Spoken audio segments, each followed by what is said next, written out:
Hello student, আসসালামু আলাইকুম। আশা করি আপনারা সবাই ভালো আছেন এবং সুস্থ আছেন। আজকে আমি আপনাদের মাঝে নবম দশম শ্রেণীর উচ্চতর গণিতের অধ্যায় 2 বীজগাণিতিক রাশি এর সরল অঙ্ক নিয়ে আলোচনা করব। আমরা একটি সরল অঙ্ক তুলে রেখেছি আমি। তো এখন সরল অঙ্ক আমরা অনেকেই করেছি, কিন্তু উচ্চতর গণিতের সরল অঙ্ক হচ্ছে একটু ভিন্ন। তো এটা খুবই ইজি, আপনারা একটু দেখলেই পারবেন। তো এই অঙ্কটি দুইভাবে করা যায়। তো আমি দুইভাবে আপনাদেরকে দেখাবো। প্রথমে আপনাদের হয়তোবা অনেকের কাছে কঠিন মনে হতে পারে। আপনি যদি একটু মনোযোগ দিয়ে বোঝেন A to Z, তাহলে আপনার কাছে অনেক সহজ মনে হবে। আমি দুই রকম পদ্ধতিতে অঙ্কটিকে সমাধান করব। আশা করি আপনারা উপকৃত হবেন। তো আর বেশি কথা না বাড়িয়ে চলুন আমরা অঙ্কটি দেখি। তো সর্বপ্রথমে আমরা লবটিকে যেভাবে আছে সেভাবেই রেখে দিব। রেখে দেওয়ার পরে আমরা জাস্ট এখানে একটা মাইনাস কমন নিয়ে নিতে, হরে একটা মাইনাস কমন নিয়ে নিব। হরে একটা মাইনাস কমন নিলে আমাদের একটু খেয়াল রাখতে হবে যে আমাদের হরে যে দুইটা অংশ আছে, সেই দ্বিতীয় অংশটির আমরা একটু চেঞ্জ করে দিব। অর্থাৎ সামনে যে আছে প্লাস যে আছে সেটাকে মাইনাস করে দিব, এবং মাইনাস যে আছে তাকে আমরা প্লাস করে দিব। অর্থাৎ এ মাইনাস সি আছে, আমরা কী করে দিব? সি মাইনাস এ। বাকিটা আমরা চেঞ্জ করব না। তারপর এখানে হচ্ছে প্লাস, আমরা প্লাস রেখে দিব। তারপর দেখেন বি স্কোয়ার, এবং এখানে একটা মাইনাস কমন নিয়ে নেব, নিলে বি মাইনাস সি। আর আছে A minus B. A minus, এখানে সরি আমি একটু ম্যাথটি তুলতে ভুল করেছি, এটা এ মাইনাস বি না, এটা হবে হচ্ছে বি মাইনাস এ। তাহলে বি মাইনাস এ যেহেতু আছে, তাহলে বি মাইনাস এ থেকে আমরা কী করব? এ মাইনাস বিতে নিয়ে যাবো। অর্থাৎ মাইনাসটাকে প্লাস করে দিব আর প্লাসটাকে মাইনাস করে দিব। তাহলে এখানে হবে হচ্ছে এ মাইনাস বি প্লাস, আবার আমরা একটি মাইনাস কমন নিয়ে নিব। তাহলে এখানে আমাদের C minus A, C minus B আছে, আমরা এটাকে কী করে দিব? B minus C. এখন আমরা যেটা করব সেটা হচ্ছে, দেখেন আমরা এই চিহ্নর ক্যালকুলেশনটা সবার আগে কমপ্লিট করব। তাহলে দেখেন আমাদের প্রথম যে, অর্থাৎ আমাদের এই রাশিটির তিনটা অংশ, 1, 2 এবং 3। তাহলে প্রত্যেকটি অংশের আগে দেখেন একটি করে চিহ্ন আছে। এখানে দ্বিতীয় অংশের আগে একটি প্লাস আছে, তৃতীয় অংশের আগে একটি প্লাস আছে, প্রথম অংশের আগে কিন্তু কোনো চিহ্ন নাই। কিছু চিহ্ন না থাকলে আমাদের কী ধরে নিতে হবে? প্লাস ধরে নিতে হবে। আর হরে কী আছে দেখেন, একটা মাইনাস কমন নেওয়া আছে। তাহলে এই প্লাস এবং মাইনাসে গুণ করলে কী হবে? মাইনাস। এবং এটা কী হবে? লবের সাথে গুণ হবে। তাহলে মাইনাস এ স্কোয়ার। তাহলে আমাদের নিচে কী থাকছে? নিচে থাকছে হচ্ছে a minus B R C minus এ। অর্থাৎ নিচে আমাদের হর যেটা ছিল সেই হরটাকে আমরা রেখে দেবো সি মাইনাস এ। এবার প্লাসে মাইনাসে মাইনাস, একটু ভালো করে খেয়াল করবেন। এই প্লাসে মাইনাসে minus B square by B minus C into A minus B. আবার প্লাসে মাইনাসে minus C square by C minus A into B minus C. এখন আমরা যেটা করব সেটা হচ্ছে, দেখেন আমাদের প্রত্যেকটা হরে থেকে কেন, এখন প্রশ্ন হতে পারে যে আমরা দ্বিতীয় অংশটিকে চেঞ্জ করলাম, অর্থাৎ প্লাসটাকে মাইনাস করলাম, মাইনাসটাকে প্লাস করলাম। এর মূল কারণ হচ্ছে আমাদের জোড়া তৈরি করতে হবে। যেমন আমাদের এ মাইনাস বি কয়টা ছিল? একটা ছিল। আমরা এটাকে যদি আমরা চেঞ্জ না করতাম তাহলে এ মাইনাস বি কিন্তু একটাই থাকতো। বি মাইনাস সি একটা ছিল, আমরা আর সি মাইনাস বি একটা ছিল। তাহলে আমরা এই মাইনাস কমন নিয়ে এই সি মাইনাস বিকে বি মাইনাস সি করে দিয়েছি। তাহলে বি মাইনাস সি কয়টা হয়ে গেছে? দুইটা হয়ে গেছে। তাহলে দুইটার মধ্যে থেকে আমরা কী করতে পারবো? একটা কমন নিতে পারবো। এখন আশা করি আপনারা বুঝতে পেরেছেন যে আমরা কমন নেওয়ার উদ্দেশ্যে কিন্তু এই আমাদের ভগ্নাংশের হরের দ্বিতীয় অংশটিকে আমরা মাইনাস কমন নিয়ে চেঞ্জ করলাম। তাহলে এখন আমরা কি করব? এখন আমরা যেটা করতে পারি সেটা হচ্ছে এ মাইনাস বি, অর্থাৎ আমাদের হরে থেকে প্রত্যেকটি অংশকে একটা একটা করে কমন নিতে পারি। তাহলে A minus B into B minus C into C minus A. এখন আমরা ভাগ করি, আশা করি এগুলো আপনারা জানেন। তাহলে এই হরকে, এই যেটাকে আমরা লসাগু নিয়েছি সেটাকে আমরা প্রথম ভগ্নাংশের হর দ্বারা ভাগ করব। তাহলে A minus B C minus A, A minus B C minus A যদি আমাদের কেটে যায় তাহলে কি থাকবে? অনলি বি মাইনাস এ। অর্থাৎ আমাদের এখানে A square into B minus C থাকবে। তারপরে কি থাকবে মাইনাস, বি মাইনাস সি আর এ মাইনাস বি বাদ দেন, বি মাইনাস সি আর এ মাইনাস বি বাদ দিলে সি মাইনাস এ থাকবে, তাহলে B square into C minus এ মাইনাস, কারণ সি মাইনাস এ আর B minus C, C minus এ আর বি মাইনাস সি যদি কেটে যায় তাহলে তার কী থাকবে এ মাইনাস বি, তাহলে সি স্কোয়ার ইন্টু এ মাইনাস বি এটা থাকছে। এখন আমরা যেটা করব সেটা হচ্ছে আমরা এখানে আরেকটি মাইনাস কমন নিয়ে নিব। কী করব, আরেকটি মাইনাস কোথায় কমন নিব একটু দেখাই। এখানে একটা সেকেন্ড ব্র্যাকেট দিব, সেকেন্ড ব্র্যাকেট দিয়ে আমরা আরেকটি মাইনাস কমন নিয়ে নিব। তাহলে দেখেন A square into B minus C minus B square into C minus A minus C square into A minus B. এটা আমি আপনাদেরকে একটু বুঝিয়ে দিই। এটা আমরা করলাম, করার পরে A minus B into B minus C into C minus A. এখন প্রশ্ন হলো যে আমরা এটা কেন করলাম, এটা আমরা কেন করলাম। এখন দেখেন এই যে মাইনাসটা আমরা আলাদাভাবে যে একটা মাইনাস কমন দিলাম, যার কারণে এই কমন নেওয়ার কারণে এই ভিতরের চিহ্নগুলো কিন্তু চেঞ্জ হয়ে যাবে, ভিতরের চিহ্নগুলো চেঞ্জ হয়ে যাবে। দেখেন আমাদের প্রত্যেকটা অংশের আগে কিন্তু মাইনাস ছিল, minus A square into B minus C minus B square into C minus A minus C square into A minus B. তাহলে আমাদের প্রত্যেকটা অংশের আগে মাইনাস ছিল, মাইনাস কমন নিয়ে নিলে আমাদের এই সেকেন্ড ব্র্যাকেট দিয়ে ঘিরে দিলে অর্থাৎ ক্লোজ করে দিলে আমাদের ভিতরের অংশের চিহ্নগুলো চেঞ্জ হয়ে যাবে। অর্থাৎ আবার দেখেন আমরা যদি এই মাইনাসের সাথে এই চিহ্নগুলো আবার গুণ করি, এই চিহ্নগুলো আবার গুণ করি, তাহলে কিন্তু আবার আমরা আগের লাইনে ফিরে যেতে পারবো। এখন আমাদের একটি সবচেয়ে বোঝার বিষয় হচ্ছে যেটা A square into B minus C plus B square into C minus A plus C square into A minus B. এটার পরিবর্তে আমরা একটি রাশি লিখতে পারবো। কী লিখতে পারবো, এটা মাইনাসটা ছিল, মাইনাসটা আমরা লিখে দিই।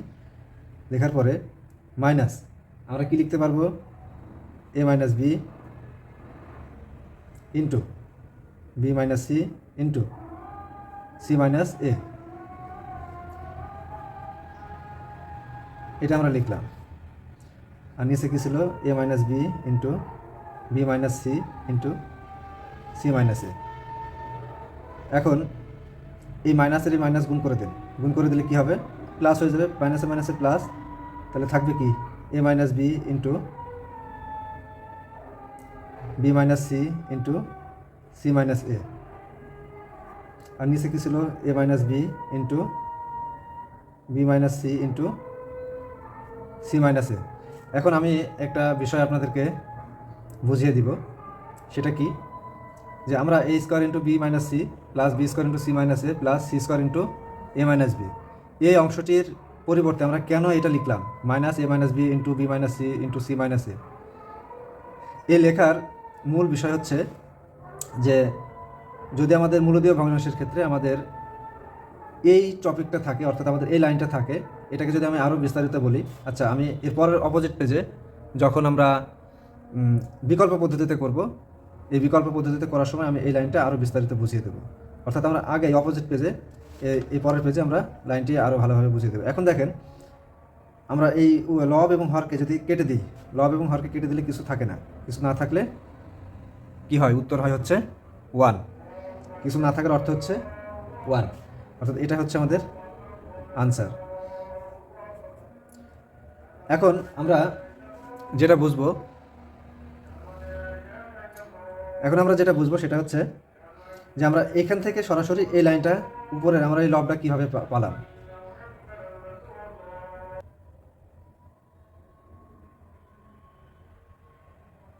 দেখেন আমরা যে এখানে যে বললাম যে আমরা এখান থেকে অর্থাৎ এই লাইন থেকে উপরের ভগ্নাংশ থেকে উপরের লব থেকে আমরা কীভাবে সরাসরি এই লাইনটা পেলাম, তো সেই লাইনটা বোঝানোর জন্য আমি এখানে একটা রাফ করছি, রাফ,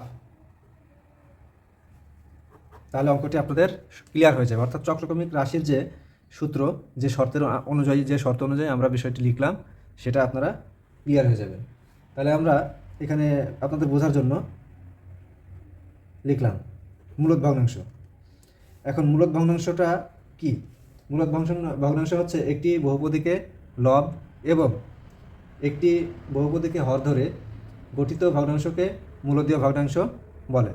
অর্থাৎ একটি বহুপদীকে লব এবং একটি বহুপদীকে হর ধরে গঠিত ভগ্নাংশকে মূলদীয় ভগ্নাংশ বলে। যেমন এটা আমি লিখলাম না, আমি একটি এক্সাম্পল দিই। যেমন আমরা একটি লব ধরি এক্স এক্স বাই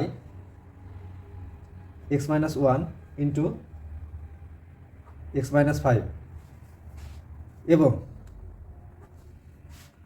আরেকটি আমরা ভগ্নাংশ লিখব, সেটি হচ্ছে X square plus one by X plus eight into X to the X square plus five X plus seven, মূলদীয় ভগ্নাংশ। মূলদীয় ভগ্নাংশ। এখন দেখেন আমরা এই যে ভগ্নাংশ দুইটি লিখলাম, একটি বহুপদীকে লব এবং একটি বহুপদীকে হর ধরে গঠিত ভগ্নাংশকে মূলদীয় ভগ্নাংশ বলে। তাহলে এই দুইটা ভগ্নাংশকে মূলদীয় ভগ্নাংশ বলে। এখন দেখেন এর কিছু শর্ত আছে। মূলদীয় ভগ্নাংশের সরলীকরণের সময় নিম্নোক্ত অভেদগুলো বিনা প্রমাণে গ্রহণ করা যায়। কি কি অভেদ বিনা প্রমাণে গ্রহণ করা যায়? সেই অভেদগুলোর মধ্যে একটি অভেদ হচ্ছে, আমি এখানে 1 নম্বর দিলাম। 1 নম্বর অভেদটি হচ্ছে a square into a minus B plus B square into C minus A C minus A B square into C minus A plus C square into A minus B. দেখেন আমাদের এখানে একটু চেঞ্জ হবে, A square into B minus C হবে, A square into B minus C, A square into B minus C plus B square into C minus A plus C square into A minus B. এটা যদি থাকে তাহলে আমরা অভেদটা কি লিখতে পারবো? এরকম লিখতে পারবো, মাইনাস এ minus B into B minus C into C minus এ। অর্থাৎ আমাদের অভেদটা হচ্ছে কি, a square into B minus C plus B square into C minus A plus C square into A minus b is equal to minus A minus B into B minus C into C minus এ। অর্থাৎ এই অভেদটি আমরা কী লিখতে পারবো? বিনা প্রমাণে গ্রহণ করতে পারবো। এখন দেখেন আমাদের এখানে আমরা যে অভেদটি পালাম, a square into B minus c b square into C minus A plus C square into A minus b, একটু আপনারা খেয়াল করেন তো, a square into B minus C plus B square into C minus A plus C square into A minus B, এটা মিলে গেছে কিনা? দেখেন মিলে গেছে। তাহলে এই অভেদটার কারণে কিন্তু আমরা সরাসরি এই লাইনটা আমরা লিখেছিলাম, minus A minus B into B minus C into C minus a. তাহলে দেখেন তাহলে এই লাইনটার কারণে আমরা এই অংশটি লিখেছিলাম। তাহলে এই অংশটি মূলত হচ্ছে আমাদের হট টপিক। তাহলে আমরা এই অংশটুকু বুঝতে পারলে অঙ্কটি ক্লিয়ারলি বুঝতে পারবো। কারণ এর আগের টপিকগুলো অর্থাৎ এর আগের যে আলোচনা, এই আলোচনাগুলো খুবই হচ্ছে সিম্পল। অর্থাৎ এগুলো আমরা সবাই জানি, প্লাস মাইনাসের হিসাব করতে জানি, কমন নিতে জানি, লসাগু করতে পারি জানি, গুণ জানি, আমরা প্লাস মাইনাসের ক্যালকুলেশনটাও ভালো মতন জানি। তাহলে এগুলো তো আমাদের কমন বিষয় ছিল, কিন্তু আমাদের বোঝার মূল বিষয় ছিল হচ্ছে এই অভেদটি। তাহলে এখন আমরা যদি এই অঙ্কটিকে আরও ছোটো করে আমরা করতে পারতাম, কীভাবে করতে পারতাম আমি সেটা আপনাদেরকে আরও একবার দেখাই। যেমন আমি এখানে অঙ্কটি আরেকবার তুলব, কীভাবে তুলব? 10 ক লিখব। 10 ক লিখে এ স্কোয়ার বাই ছিল কি এ minus B into A minus C, a minus B into A minus C plus B square by B minus C আর ছিল হচ্ছে b minus A plus C square by C minus এ আর ছিল হচ্ছে c minus B, C minus b. এখন দেখেন এটাকে কত ছোট করে করা যায় অঙ্কটিকে। এখন আমরা সর্বপ্রথমে কী করব? আমরা এর আগে যা করেছিলাম এখনও তাই করব, মাইনাস কমন নিব। তাহলে এ মাইনাস বি ইন্টু এখানে আমরা কী করব? এ মাইনাস সি আছে, আমরা সি মাইনাস এ করে দেবো মাইনাস কমন নিয়ে, প্লাস এখানে একটা মাইনাস কমন নিয়ে নিব, B square by B minus C, এখানে বি মাইনাস এ আছে আমরা কী করে দিব? এ মাইনাস বি করে দিব, প্লাস সি স্কোয়ার আছে আমরা কী করে নিচে কী করব? মাইনাস কমন নিব, তাহলে সি মাইনাস এ, এখানে সি মাইনাস বি আছে, আমরা কী করে দেবো, বি মাইনাস সি করে দেবো। এখানে দেখেন আমাদের এখান থেকে কমন নিতে পারবেন, কি কমন নেবো, এ মাইনাস বি, আর কি নিতে পারবো, বি মাইনাস সি, আরেকটা নিতে পারবো হচ্ছে সি মাইনাস এ।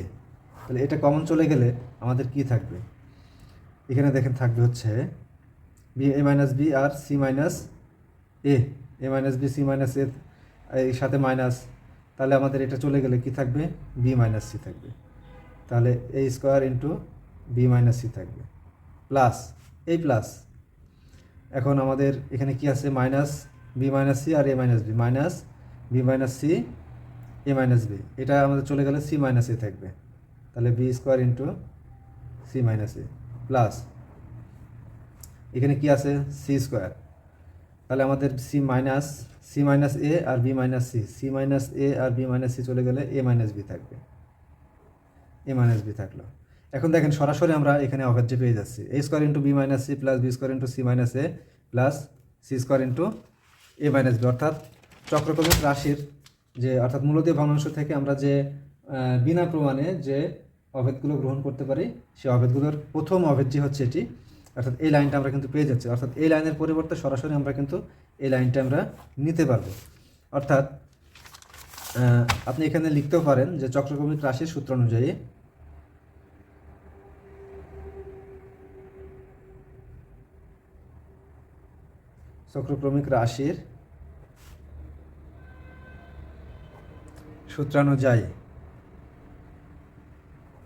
সূত্রানুযায়ী আমরা কি লিখতে পারি, a square into B minus C plus B square into C minus A plus C square into A minus b সমান সমান, এখানে দিই সমান সমান আমরা লিখতে পারি হচ্ছে